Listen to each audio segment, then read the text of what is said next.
let's build stronger families together. Family Matters, this and every Thursday on Praise 87.9 FM.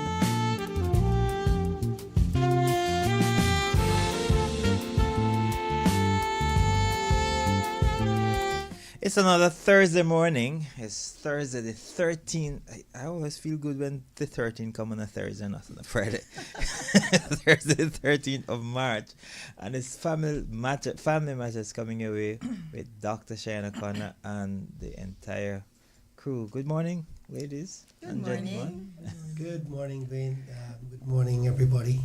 You know, one of the things that I always admire, well, people don't say this because it's not a popular saying, but men are always consistent. I agree. Always consistent. This is very sensitive. This is a bias gun. If you want to challenge me, just look at the archives of last week's program on YouTube, and look at all the archives from day one until now, and see who were the constant presence here, the men. Can you imagine that? Women, after a holiday, the women just didn't cut short. Yeah. I understand. No, hangover. Is that mental health? Is that mental health issue? There was a mental health break. Okay, a mental break. A mental break. Okay. Yes. Yeah. And I guess that works for both women. So there was absolutely no mental break for me. For men, yeah. And, you So know, I'm reminded. That's why you guys die quickly. and then you know what happened is that the men are not observant. So they get a message or they get an apology ahead of time, Yeah. and they didn't see it. So that is another part of mental health. Yeah. Okay. Oh man. Sometimes apologies are excuses. Yes. Thank you for the laughter, Wayne. It's a good note on which to start. I got a text. I got a message this morning from someone, and I don't know if this is mental health or it's a mental health issue, but someone sent a WhatsApp early this morning. And again, the numbers to call are 945-9029. That's 945-9029. You can call us anytime during the program, or you can send a WhatsApp to 517-1122. That's 517-1122. If you can't do any of the two, and you're either at your desk or in your office or somewhere around a computer or some device, you can log on to our YouTube channel, CIC Media KY, that's CIC Media KY, and just hit the live and you'll be able to see what's going on. And hit the like. And hit the like. You heard that. Hit the like and subscribe. Yes. Yeah, did you say that? So the person asked this question this morning. Good morning. My question for today: how do Christians date without getting in trouble? I don't know if this is a speed ticket or. That sounds. Yeah, that is very likely a speed Yeah. ticket in dating. Date. Yes, that's a very good question. Yeah. And it's a good question because it's one that is highly relevant to many, if not all, Christians who are in the process of dating. Because as Christians, irrespective of what denomination one belongs, I think most, if not all, denominations tend to teach the same set of values, believe in the same principles, because the principles and the values are not idiosyncratic. They are basically generally applicable as taught from the Bible. Mhm. And so there are certain moral standards and principles that are expected to be respected during a dating process. And so a couple of ways that people who are dating, whether I almost say young people, but not necessarily young people, older people as well, anybody dating, one of the first things you want to do is to is to have a discussion, right? Is to have a discussion between both of you on what your values are, what your principles are, what your beliefs are, and that there's mutual understanding. And so even if the other person does not necessarily believe in your value, right? That's fine. But at least they need to respect it and accept it, all right? You can't force somebody to believe what you believe. But if you say, this is my belief, this is my principle, this is my standard, then if we're going to dating, then you expect the other person to accept that and appreciate that, and that we agree to what the boundaries that are going to be. I suspect this person may be implying when they say getting in trouble is getting physically sexual, Yes. and going over the boundaries. Yeah. And you can go over the boundaries without full sexual activity or sexual penetration. You can go over the boundaries. Any boundary that you set, right, and you cross that boundary, you are already in trouble. So if you decided that, listen, in my dating, this is you deciding now. In my dating, you should not hold my hand. I'm not gonna allow anyone to hold my hand Yes. until week 2. Yes. And the Boundary. first night, the person comes and the person comes and hold your hand. It dawned in your head that this person has to hold my hand, but you allowed it. You felt uncomfortable, but you were still allowing it to happen. Yeah, So but you broke your own You broke your own. yes, Yeah. but then it depends on whether or not that was discussed with the person before. In other words, and this is very important, right? So now you have the opportunity to say, sorry, I don't allow persons to hold my hand Yes. until. Yeah. Yes. But you didn't. Yes, because what should have happened, all right, is not to assume that the other person know what your boundaries are. Yes. Right. Okay. Or your Because values. some people are from very strict homes, right? Yes. And so their boundaries are very, very strict, and Yes. and others are from liberal homes, and so they may see holding of hands okay. And culture too. And culture, precisely, Culture. and culture. So they maybe see hugging okay or kissing okay from a liberal home. People are from different cultures and conservative cultures and conservative homes. They may see kissing as not okay, or they may see hugging as not okay, or they may see holding no physical contact as okay. So we cannot assume that the other person knows, right? So that's one of the reasons you will have to have that discussion before we go into any serious dating, to say, okay, these are my boundaries. This is what I'm okay with. This is what I'm not okay with. And why is that important? Because that one set up the boundaries, good. That keeps you in check, all right? And that also keeps the other person in check. Yeah. That point one. And point two, if the other person, knowing what those boundaries are still pushing against the boundaries, then that may not be a green flag for you. That may be an amber flag. Because what a green, somebody talk about a green flag. What a green flag would be is if the person comes up to the boundaries and respect the boundaries, then you feel safe. Even if you violate the boundaries, right? It's a different thing from when the person violates the boundaries, right? Because when the person violates the boundaries, then you're not going to feel safe in that relationship anymore.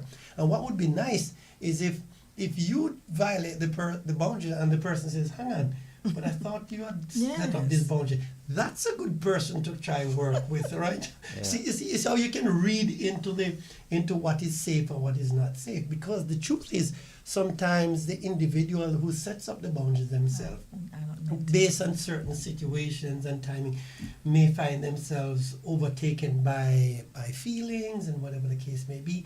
And so you definitely need to have somebody safe with you who can even be there to say, okay, remember that we set up these boundaries.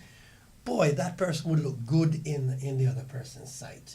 As again, somebody who take advantage of a moment of weakness. And so that's why setting up boundaries is so important, ladies. All right.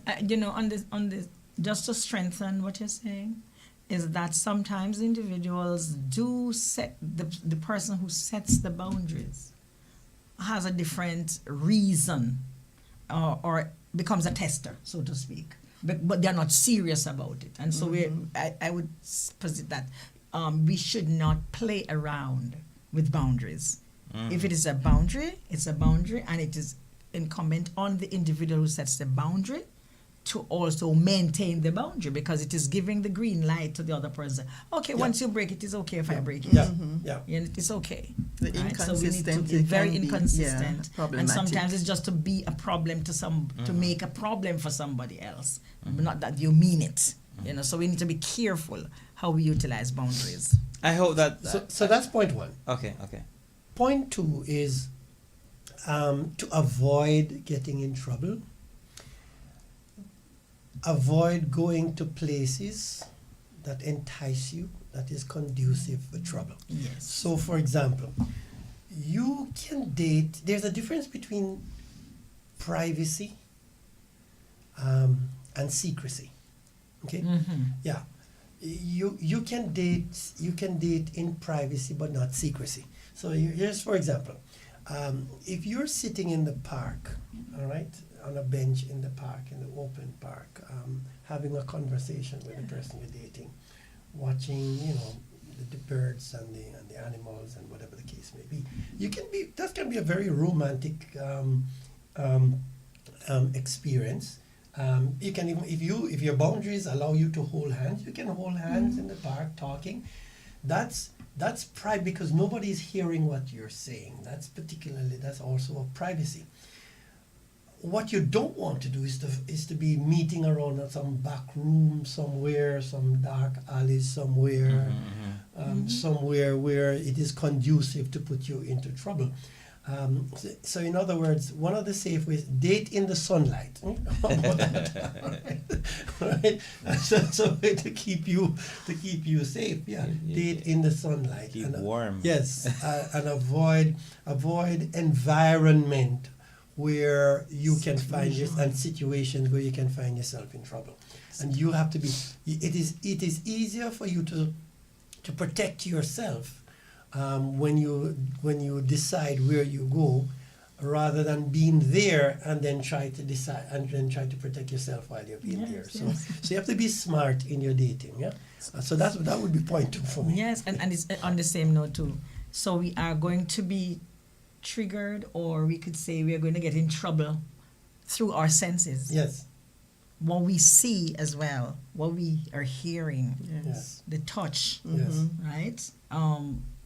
All of the senses, right? And in particular, what we see. So you could go on a date, as you said, but what is it that we are going to behold? So if we decide to go and, let us say we're watching a movie, what type of movie? Yeah. Is it going to be Right. a triggering one? Is it going to be something that leads us into an act? So And- all and- of that must be taken And you should into know, consideration. the one would know what triggers them. Yeah. Not necessarily until the everybody. sugar comes. Oh, Not necessarily. well, if you know what triggers you, then at least you should avoid that. Right. If you know. Yeah. So we may learn in this moment that, this is a triggering one. Yeah. Let me kind of interpret trigger within the context of this discussion. Weakness. Yeah. Well, I probably use a better Moment of weakness. Yes. Each individual ought to know what your weakness is as it relates to the subject matter of dating and getting into trouble, sexually or morally dating. There are different persons who have different levels of strength and the ability to resist, and again, it has a lot to do with our background, our experience in the past. You name it. People who are molested, from those who are not molested. There are a whole lot of different experiential aspects that can determine our level of strength, of personal strength. And so individuals need to know that. So if you know that you're particularly weak in a particular area, you really have to begin to protect yourself by choosing where to go, who to go with, Yeah. how long you stay, Time of day. time of day, right? These are some event, as you were saying, Dr. Latte, the nature of the events that we're going to, the things that we're Yeah. observing or seeing. You begin to protect yourself from that. I always say, if you have a weakness for sugar, then don't buy ice cream and take home and say, okay, I'm not going to eat it. Or don't buy cake and take it home and say, okay, I'm not going to eat it. Your greatest ability to resist is not buying it in the first place. Right. That's Right? it. You're able to resist it at the supermarket more than you are when you're home and it's in the refrigerator.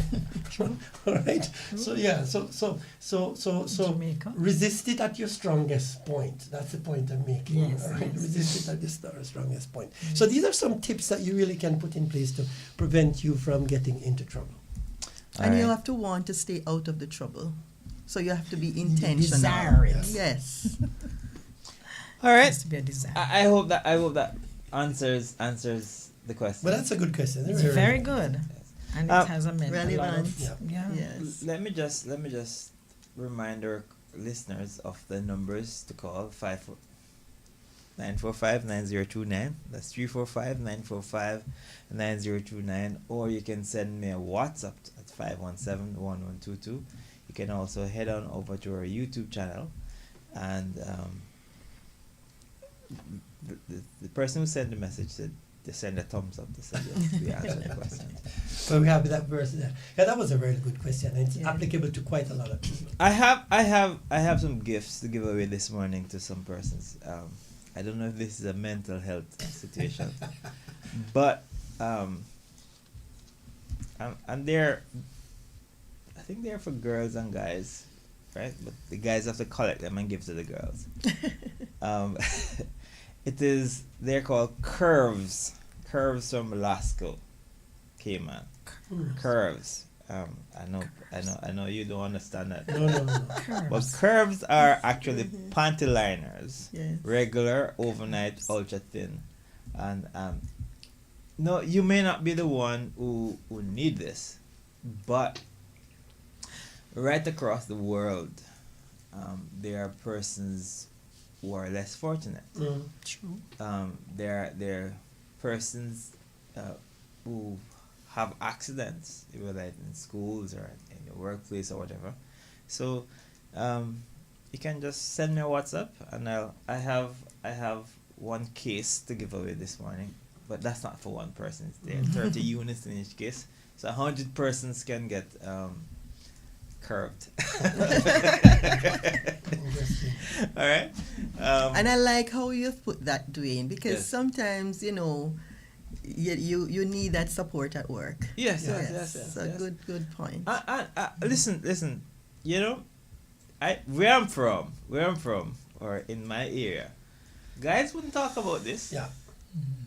Guys wouldn't even dare go And to in the the shop schools too, yes. and buy these, because it's, you look upon as being something else. Mhm. But as a caring gentleman, Yeah. I would just send me a WhatsApp or give us a call 945-9029, and I'll tell you how to get curved. All right. Great. Excellent. Yeah. Excellent. So back to family matters. We have been at family. Yes. Yeah, so this morning we decided that we want to look at a little bit more, as we started last week, the whole issue of mental health in the family. And in particular, I think one area that we find to be very useful to share information on, and to see if we can be of help to family members. Again, we're not doing therapy on the radio, but more also to share information with family members, and that is the whole matter of trauma. So all members, or any member of a family, can be traumatized in the past. I probably can just set up this scenario here. You may marry somebody who has had trauma in the past.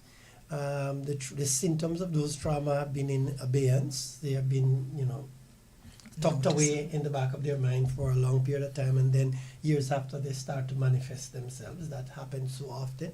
So at the time when you marry the person, you didn't see any sign of trauma.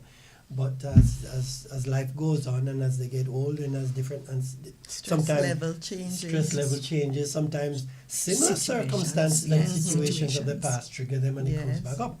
Yeah. So that's one scenario where you may end up marrying somebody with traumatic situation. You may have children who are traumatized in the past. Parents don't know. The children didn't say, particularly if this is sexual trauma, precisely, they will try and hide that. And then after a while, there are symptoms, there are signs, there are behavioral changes and patterns that you say, something is not right. Yeah. But you don't know exactly what's going on. So there are so many instances in which any family member, be it parent, be it child, be it sibling, may be traumatized. And so this morning we want to look into that area to see how do we pick up those signs that will put a parent on notice or put a spouse on notice to say, hey, something is not okay right here, and then what we can do about that. So that's probably what we want to look in. Trauma is such a big subject, Dr. Lati. very That's big. one of your main area. It's very big. It's such a broad area, and it's such a big subject. And so I probably would want to throw it. Let's put this in practice. In practice, in a practical perspective, what would be some of the signs that, let's start with children, for example. What would be some of the signs that a parent is likely to see at home that would be an indication that the child has experienced some trauma or is going through some trauma? And Sophia, there's very much in your area too. Yeah. So it is sometimes we don't know what they have been exposed to, right? And if we are going to label it trauma, then there has to be an exposure to it, right? And then the parents should be very aware, notice, be observant. One of them would be, have we noticed if when the child wakes up, the child reports that they have had a bad dream, and they really get up thinking it's real, and they're very, very hyper aroused and all of that. We would call that a nightmare. Yes, some of them can't go back to sleep. Some of them are afraid of the dark. So we need to observe that. It doesn't mean that it is happening now. Maybe it happened before, right? Just simply, some of them get very depressed. Some of them get withdrawn. Right? Yes. They get angry or irritated. Yes. Right? And Everything then is an everything. annoyance. Yeah. And it doesn't mean that it's because of trauma, but these are some of the symptoms that we are noticing. And very vigilant, hyper vigilant, Yes. jumpy, Yeah. right? So we need to look out for those and wonder what went wrong. But bigger yet, a child who has not been wetting the bed, for example. Or some sign of regression. Yeah. Yes, and start just wetting the bed or defecating on themselves and all of that. These are not to be taken lightly, right? And don't beat this child and say this child is nasty and want to wet the place, right? You should wake up, or you should tell us the person is not even sleeping and getting wet.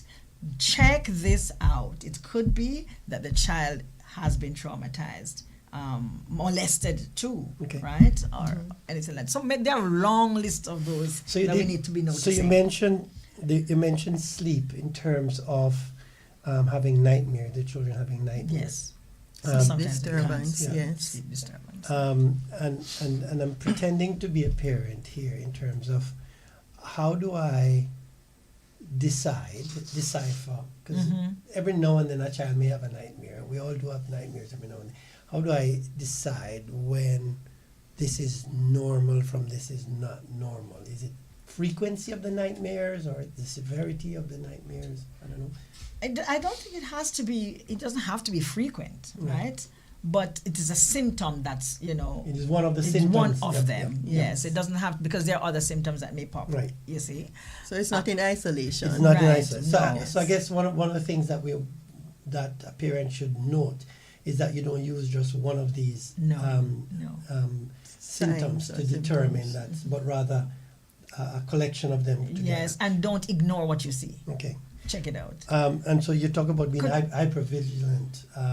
Jumpy. Very, very Startled. jumpy. Yes. Sophie, you wanted to add to that. Yes, so regression is a very, very significant symptom. Yeah.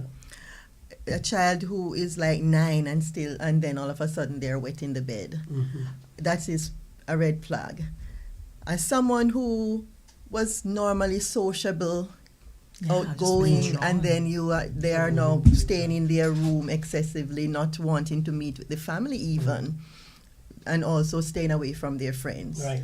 That is also something to look for. Someone who was always optimistic in their outlook, but then all of a sudden they're so pessimistic Yeah. negative and not having good self-esteem and stuff like that. That is something to check out. Would playing, like you normally would be out there playing, but then you know Yes. they're not playing anymore. Right. Yes. Yeah. Yes. And not wanting to talk. Yes. You know, they're just not into talking anymore. They're just having little or nothing to say at all. Isolating and withdrawing. Yes. Well, what about May I say something? We are not saying here that it's all of this that's happening is pointing that they're to trauma. Yeah. There are so many Other other things. things that they could point to, Right. but this is one prime one. Exactly. Yes. Very good point. Yeah. What about the idea, the child in particular, who may choose to either overeating or Yes. is Or that under. Yes. Sometimes it affects the appetite, so they will have a greater appetite or not wanting to eat at all. And also the child who is all of a sudden being rebellious and defiant. Yeah. That's Wow. that's also a major red flag for trauma. And Some and, and, kinds. and that's a very good point. The idea of being defiant and rebellious, because then, Could be something and by else. the way, this is I'm seeing in my mind's eye how this can play out very easily at home. So a child, for example, who is not playing anymore, is isolated, staying in their room, lock themselves in their room, not doing their chores. And parents will say, hey, I have to speak to you to do this thing over and over and over. And the child doesn't do it. No, the parent gets upset. And that upset parent, the manner in which they talk to the child may now become very defiant. Yes. And we have the thing blowing up in Yes. the home very easily. And the parent may not even be conscious that something else is going Happened. on with the Right. child. Yes. So you can see how easily They just the- say, oh, he's being a teenager or Yeah. she's being a teenager. Yes, or just rude and lazy. Yes. Yes. Just a minute though. There is maybe a confusion in this whole thing Yes. as it relates to we are hearing so many symptoms Yes. coming out for depression, Yes. but what it is actually saying that depression is also another symptoms Right. of a trauma. Of trauma. Yes. Yes. One of They those. can get depressed or Yes. anxious. Speaking yes. about depression, where does frequent crying comes into this? Because is not this another indication of the child frequently crying? Is that something the parent should probably Look out for that, right? Yes. without no apparent reason? Yes. It's not like they're having an And they opinion or themselves anything. don't even know why they're Why crying. they're Yeah. crying. Yes. Yeah, that's a very interesting symptom. When people are crying, but they're not even They don't They sure. seem to be overly Yes. sensitive, yes. Not even sure they're crying. So these are something So they can be depressed they want to as a result of they it. want to look. So what should a parent do if they see a few of these symptoms in their children? That's a good question. I'm Yeah. going to answer that question right after this break. I'm going to answer the question right after this break. It's now 8:30 in the morning. It's Right Start on a Thursday morning, starting your day with a smile. We're in Family Matters, dealing with mental health in the entire family. They're focusing on children this morning. We're going to a break. Remember the numbers to call are 945-9029, or you can send me a text or WhatsApp at 517-1122. And Family Matters is brought to you by Institute of Essential Care. Life is full of challenges, but you don't have to face them alone. At the Institute for Essential Care, we're here to support, guide, and empower you and your family through every stage of life. The Institute for Essential Care. Call us today at 1-345-325-7556. Email us at tifecscheduling@gmail.com. Visit us online at www.caymanessentialcare.com. Family Matters is brought to you by the Institute for Essential Care. When your daughters start to face those challenging moments in life and need that extra bit of protection, give them Curves sanitary napkins. Curves are cotton soft, super absorbent, breathable, and have 4-wall protection to keep them feeling dry and fresh throughout the day. Curves sanitary napkins offer all-day comfort and protection when it matters most.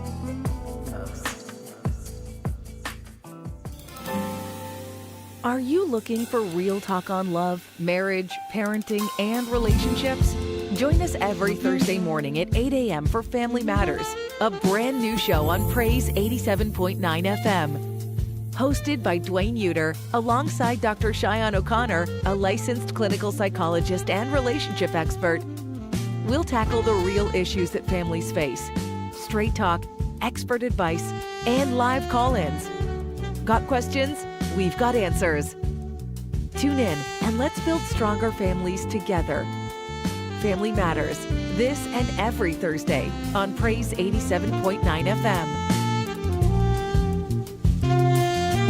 Welcome back to Family Matters. We're talking about mental health, talking about trauma this morning in the family. Yep. All right. That was my answer. Yeah, so just before we took the break, we were looking at the signs and the symptoms of possible trauma in family members, whether these be children. Particularly, we're looking at with children. What are some of the things that parents need to look out for? And we went through a whole long list of them. We were talking about sleeping disturbance. We were talking about shift in their eating pattern. We were talking about emotional changes, people crying frequently. We were talking about people becoming hypervigilant and irritable very easily. We're talking about bedwetting, which was a big one after And a certain age group, soiling. and regression and soiling. We're talking about children being withdrawn. Used to play, used to be active, and no longer wants to play, no longer wants to talk to their friends, isolating in their room, not willing to do their chores, and going through a whole long list. And Dr. Lati, you did make the very important point that not any one symptom of this should be alarming, but when you begin to see a series of them, it should be a concern. And then we went up to the break to talk about what should the parents do. But there was one more piece, Sophia, that we wanted to put in, because the parents may miss some of these symptoms at home. Yes. Because they have such a limited time with the children, maybe 2 or 3 hours before they go to bed in the night and early morning. But the teachers at school are the ones who and the nannies, right, are the ones who spend most of the daylight with the children and would have probably been a best position to pick up these signs and symptoms. So what are some of those symptoms that if a teacher reports home to say, hey, these are concerns that you want to add to this? Right. So as we're making the point that sometimes the parents don't see the challenge in the home. Right. And sometimes it's not that they're not there, but they are not picking up on them. Because as a mother, I may not have a challenge telling my child 5 times to take the garbage out. I might not see that as a problem, but it is of concern. Yes. Because that is the child disobeying the fine. But in the school, this will look like the child who will want to skip class. They are making a conscious decision that, hey, I don't want to be a part of this process. So it is that child who finds it difficult to concentrate. Right. They're in the classroom, they seem to be present, but they are not. They are disengaged. They are in their own world. And it's not, as again, we want to make the disclaimer that this is not only related to trauma, but it is also a part, it can be. You want to look for the child who is always pushing against the grain, wanting to test the limits, defying the teacher, disobeying the school rules, doing more of what they want than what is required. It's that child who's socially withdrawn. They are by themselves. They are loners. They don't want to engage with anybody. They are anxious, hypervigilant again. So you may be approaching them and they raise their arm as if to defend themselves.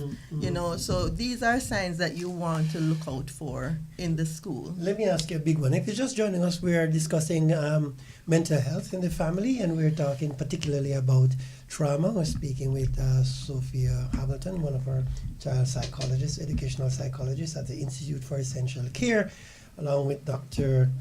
Joan Laddie, our clinical psychologist at the Institute as well, and myself. What about the child who all of a sudden does not want to go to school? They used to love school because all their friends are at school. They can't wait to go to school, but then all of a sudden they don't want to go to school. They're crying. They go to school and don't go. They turn back. They leave.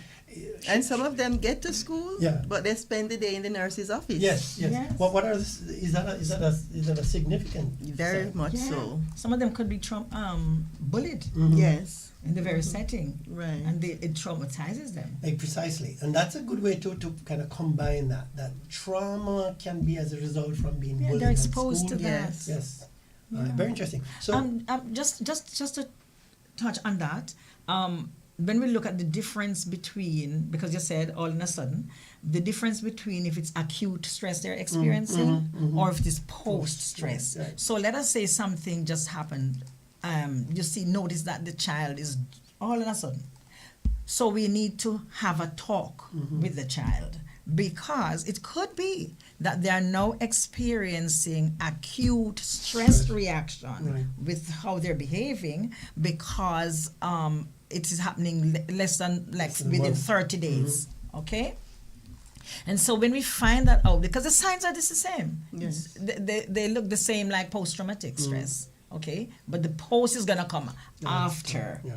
After those 30 days, that kind of reaction. So we need to know, observe and check it out. Talk to them, find out what's happening, ensure that we pick up on the signs and seek professional help. That's most important. Would you recommend, therefore, if you as a Good point. parent Yes. see some of these symptoms, right? As we continue to say, not any one of these symptoms. Yes. But if one should at least kind of put you on notice that, okay, something is not right here, and then begin to become more sensitive Can't to turn a blind others. eye to it. Right. Because usually one starts the whole Of course. investigative process. But if you begin to see some of these symptoms at home, would you suggest that as a proactive parent that you check on with school to say, hey, have you noticed going on anything Absolutely. with my child at school, and of course and take it from there? Am I Yes. correct? Yes. Okay. Yes. And we should avoid labeling. Yeah. We should avoid these parents hearing this morning. Say, oh Lord, my child is having PTSD or acute stress. No, that's not the case. Just be observant when we see the signs. What are the things we can do then after? So the recommendation would be to have a discussion with the child. Have a talk. To see exactly what's Absolutely. going on. Yes. And most time, well, I mean, I would expect that there are times when the child will deny anything going on Yes. to the parent. Am I correct? Yes, yes. Why? Because if they are traumatized, Right. then usually one of the signs is avoidance. Yes, precisely. They're going to want to avoid it. It's not because they want to lie or anything, but sometimes we talk very about painful. autobiographical memory, the memory that they should have. Sometimes it's really lost, Yes. And so when they say they don't know, they're not lying. Right. Sometimes. It's Sometimes just that they're avoiding or it is lost. Yeah. So Yeah. you're saying sometimes that they genuinely do not recall They cannot any traumatic recall, experience that may have right. happened to them, which is true. And there are times when they do recall but are afraid to They discuss are it. avoiding Yes, it. or Yes. avoiding it. And they stay away from anything that's going to make it And come there are up other right now. times when the avoidance is as a result of being embarrassed by the whole Oh, situation, yeah. and they don't want to discuss it. So there are so what I'm And hearing- sometimes they blame themselves too. Disappointment. Yes. Yes. So there are multiple reasons then for them not to come Yes. up front to Right. say Yes. or to deny it in the first place. Or they're threatened. Right. They've been threatened. Or being threatened. Yes. Good. So therefore, what I'm hearing you then, as a parent, if the child if you suspect Yeah. and the child denies, then you should not rest it there, No. because there could be multiple reasons why the child denies. Because the child may say, no, nothing happened, but then something tells you that something is not okay. So you're suggesting that the parent should go ahead Probe. and invest and probe this Yes. even further to investigate what may be going on. Yes. Excellent. And just like some- how you would investigate at school when something happens, Yes. you wouldn't only just talk to the person that you suspect did the act, Right. but you would speak to the persons who would have observed Yes. the situation. So you could probably engage with friends. That's why it's so important to build a That's true. relationship with your children's friends. Yeah. So you can just, ask them, so I know, how have things been? And Yes. without even leading on, you Yeah. just want to ask open-ended Casually. questions. Mhm. Yes, in a casual way to just find out how things are going. And maybe it pops then. Or as you suggested earlier, having a talk with the teacher Right. can shed some light, the guidance counselor Right. at the school. May I extend that? Yes. Yes. Once you become suspicious, especially in Cayman, Jamaica too, you become suspicious that this child, especially if we go molestation, let us say molestation, let us go sexual abuse now, because it has far-reaching Right. implications. Yes. We ensure that we know the rule that we should follow to report. So you're going to be seen as a mandated individual. You suspect it. It doesn't mean that you have facts. Your purpose is not to investigate, but to report. Yeah. There are investigators trained to do this, because the bottom line is we are protecting Yes. our children. Yeah. And so over here we have MASH. Yes, mandated reporters, and there are penalties if you're a mandated reporter, meaning your parent is a mandated reporter, the clinician is School just the counselors. school, the teachers. Yes. Right. And if you don't do it, there are charges for not reporting. So it's not a comfortable thing to do, though. Right. But if you really regard the life and the health of these children, then you're going to mental want health, to be able yes. to help them so that their mental health can be kept in check. So so if you're just joining us, we're dealing with mental health in the family. We're looking at how do parents particularly pick up signs and symptoms of some form of trauma in a child, and also symptoms at school as well, and what they need to do about it. And what we're saying is have a discussion firstly with your children or with the child, and if they deny it, which you are likely to do for multiple reasons, don't rest it there, but continue the investigation to see exactly if something tells you that is not right, check it out. All right, sounds good. We have a question. Yeah. I hope I can remember, because this question was in a voice note. Okay. Essentially, the listener wants to know what's the difference between trauma and maturity in a child. For example, let me just explain. She says the child used to be, all happy and talking and laughing with the family, but when the child, I would think that this is one of the more senior children. Now they don't talk as much with the family. They don't spend time with the family. They just isolate at home, but they will go out and socialize with the peers and just come back inside and be more on the quiet side. That's a loaded question. That's a loaded question. Yes. Because we have to also think of the developmental changes Yeah. that take place, and their choice and how they make a decision. They're now trying to find out who they are, their identity, and all of that. So I don't want us to we would see naturally in the individual that there is some sign of illness, I could call it, displeasure, intense lack of interest, lack of concentration. That has nothing to do with the maturity per se, right? Yeah. We see that the person is regressing in some things. So there's a difference. You can know the difference between whether it's the maturity based on their developmental process or it is that something is gone wrong, right? So Because some if- children do withdraw. Yeah. So if everything else is going right, that the grades are still good, Yeah. they're still performing at work or whatever, but they're not as they used to be. Yeah, Yes, something could be yes. going wrong in the Something, home. yes. Very, very likely. Yeah, Mhm. relationship-wise. It's You know?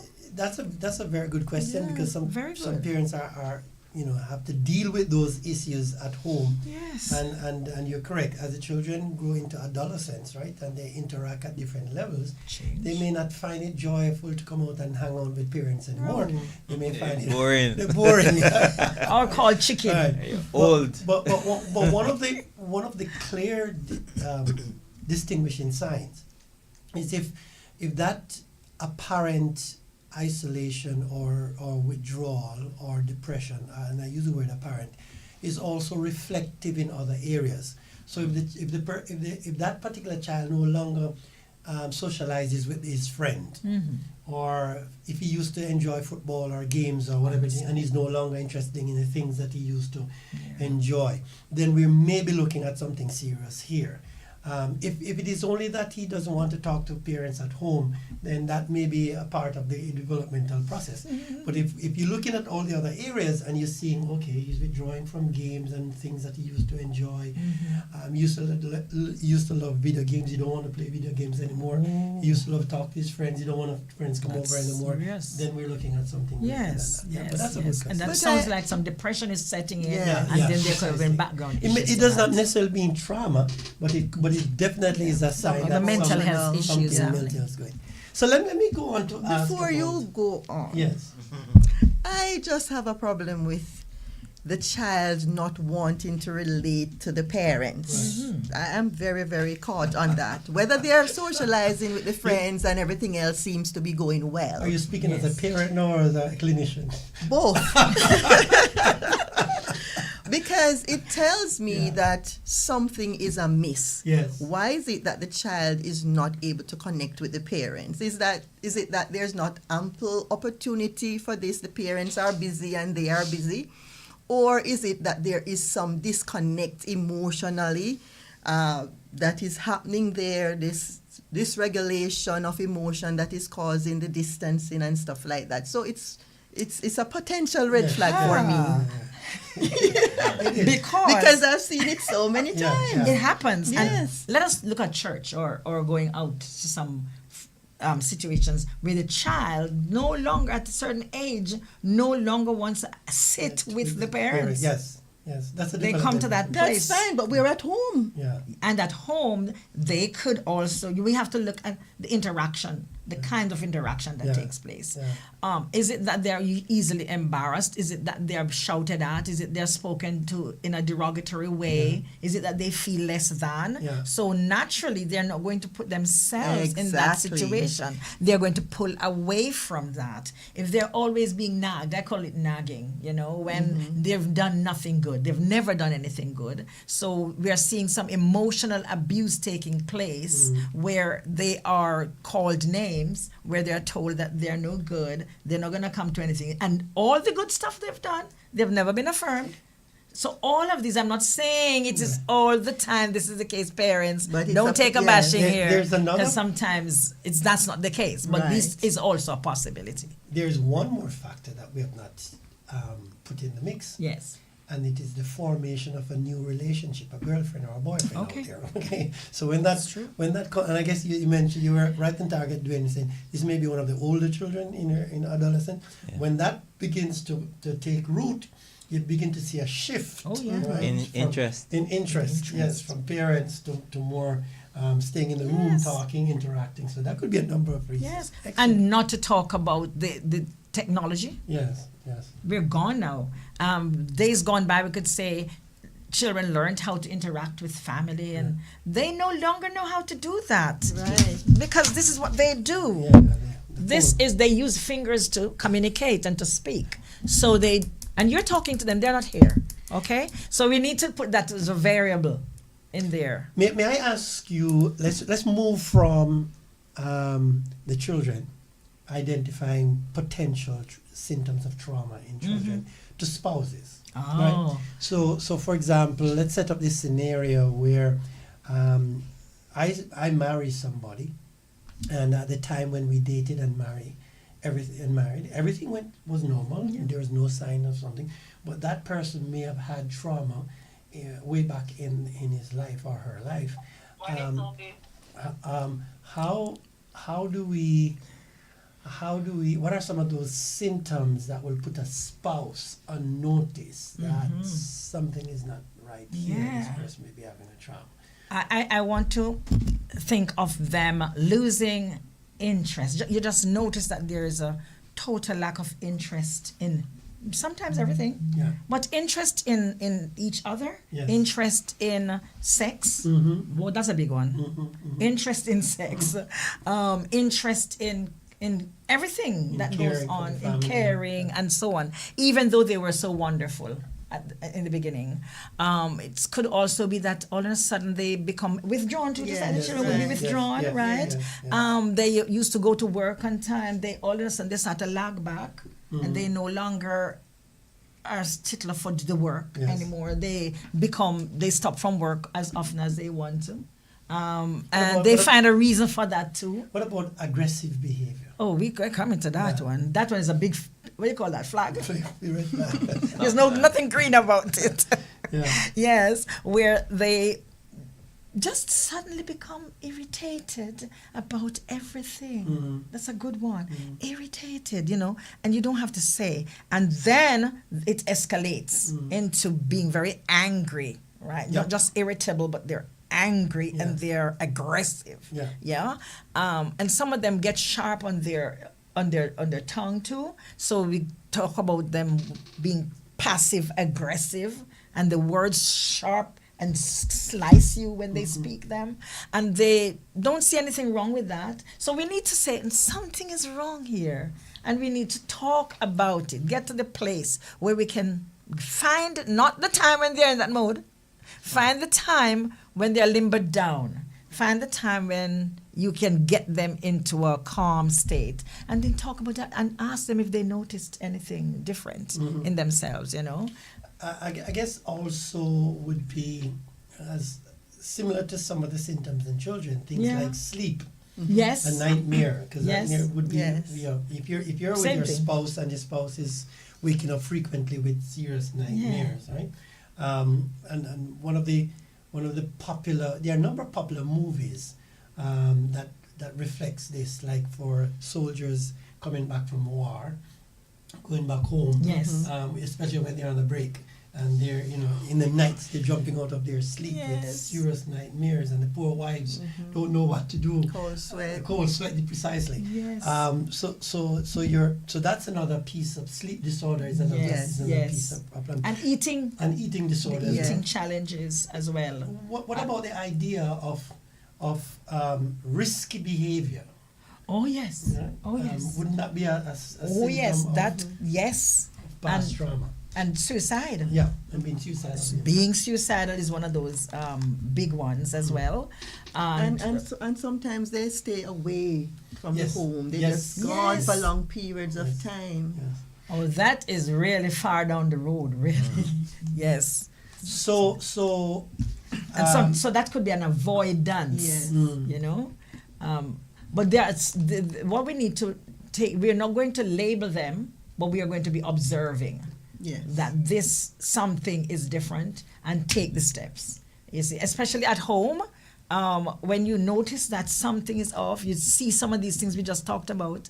We just need to say, something is going on here, Yes. right? And assure the person that you're still in love with them, you care, and you are willing to do everything to ensure that things get back to where it is. So And so you seek the help.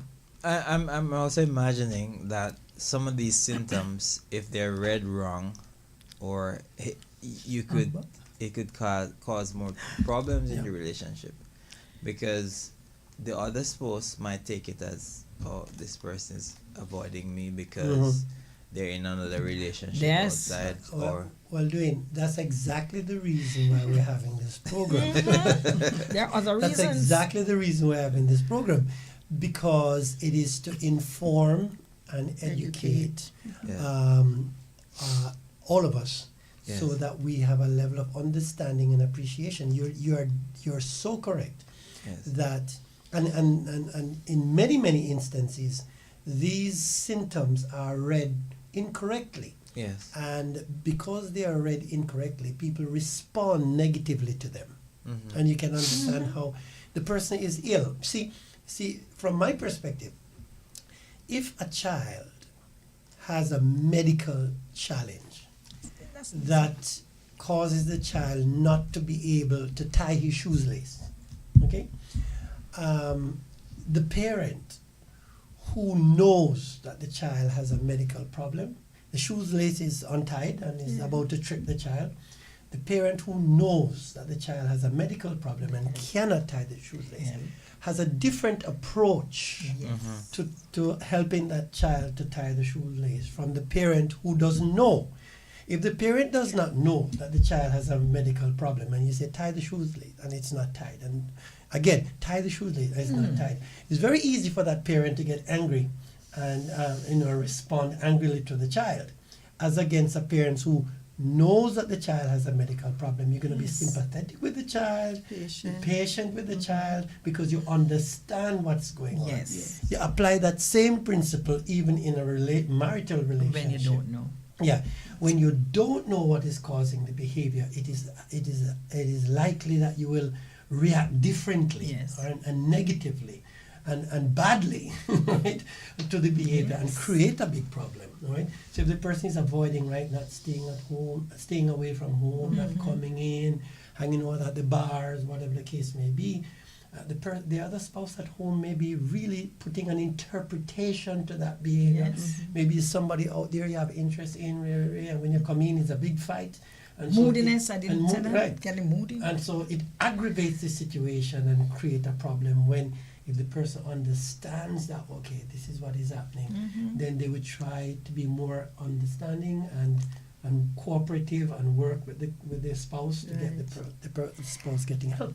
So getting the level of understanding is very, very important. Yes. Question then before we go. Before you got a question, I did say sexual, Yes, but that is a very big one. that's a whole topic. by It's itself. big Yeah. because a person who has been sexually traumatized, male or female, it doesn't matter.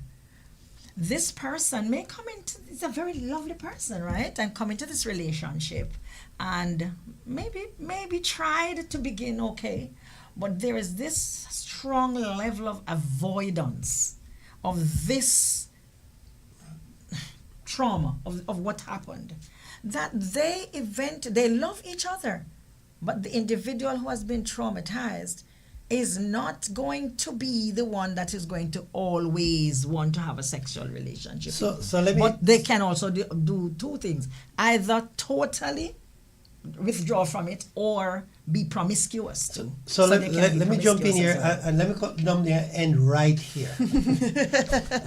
That's gonna be a good place to end. That because is it's correct. 9 o'clock. That is right. I want to end it right here Wow. on the cliff, because I'd love for us next week to pick up this very Wow. same point on family matters. How do we handle sexual trauma in a current relationship? Signs and symptoms and how we deal with it, because I think that's a huge topic. Very all- big, very all big. by itself. So we really hope that parents were able to be helped this, and not just all of us. And teachers. And teachers as well. Yes. To help in this. It's a big subject, but next week, Dwayne, next week we can pick this up. Next week, probably. next week. So much Yeah, to talk dealing with about. sexual trauma in the relationship. There you go. All right, and thank you so much for coming in this morning, ladies and gentlemen. I hope we don't have a holiday next week. Forgive. so that some persons. I checked Yes. and there is none. Oh boy. So what I'm gonna do with those sanitary napkins, those curves, I'll give one listener one case per week. Okay. Alright? Wow. And we have already had a listener who indicated, Great. right? Great. Okay. So it's And we gonna be can one. target the schools too, Yeah. Yes, it's one per week for the month of March. March. Yes. One every We're week. gonna do something else next month. Courtesy of Laska The Insti- Cayman. courtesy of Lasco. Lasco came. Yes. All right. Thank you so much for coming. By the way, Thank you for having us. let me just tell you It's of a something pleasure. that's coming up. Something that's coming up is gonna be Health Now Evangelistic Symposium, starting on March 21st. It's coming your way until the 23rd. It's just a weekend. It's just a weekend, March 21st to 23rd. It's going to be happening. Your worship. Oh my gosh, am I losing this? Yes, it's going to be happening at the King's Church, the King's Adventist Church, 213 Mango Turn, Walkers Road. It's the Health Now Evangelistic Symposium, and it's with guest presenter Dr. Orlando Thomas. Topics such as why do we get sick, what to eat and when, rest and health. All diseases begin in the gut. All right, so this is going to be happening at King's Church. It's the 21st to the 23rd of March. All right, any parting words that you want to share? Yes, Dwayne, I just want to let our listeners know that they have a workshop coming up in April. Yes. More information will be shared. Our first workshop focused on autism. How do we empower caregivers, parents, educators to be knowledgeable and to supply the support that's needed? This time we are looking at, is it autism or ADHD? So once you're a caregiver, teacher, educator, any kind of role that you deal with, it could be a doctor who does differential diagnosis, you wouldn't want to miss this presentation. All right. That has brought us to the end of Right Start this morning. Sure. And any more parting words? Just to say thanks, and we hope that this morning's program was beneficial. Again, if you need any help, you can always contact us at the Institute for Essential Care. You can check us out online, caymanessentialcare.com. That's caymanessentialcare.com. And you'll see our entire website with all the information there. And if you need to book appointment, feel free to do so. We'll be happy to provide our services of all our well-trained clinicians that are available. Thank you so much, and God bless you. We see you next week, Thursday, same time, right here at Praise 87.9. Parenting And and it has been our relationships. Join us every Thursday morning at 8 a.m. for Family Matters, a brand new show on Praise 87.9 FM. Hosted by Dwayne Uter, alongside Dr. Cheyenne O'Connor, a licensed clinical psychologist and relationship expert. We'll tackle the real issues that families face. Straight talk, expert advice, and live call-ins. Got questions? We've got answers. Tune in and let's build stronger families together. Family Matters, this and every Thursday on Praise 87.9 FM.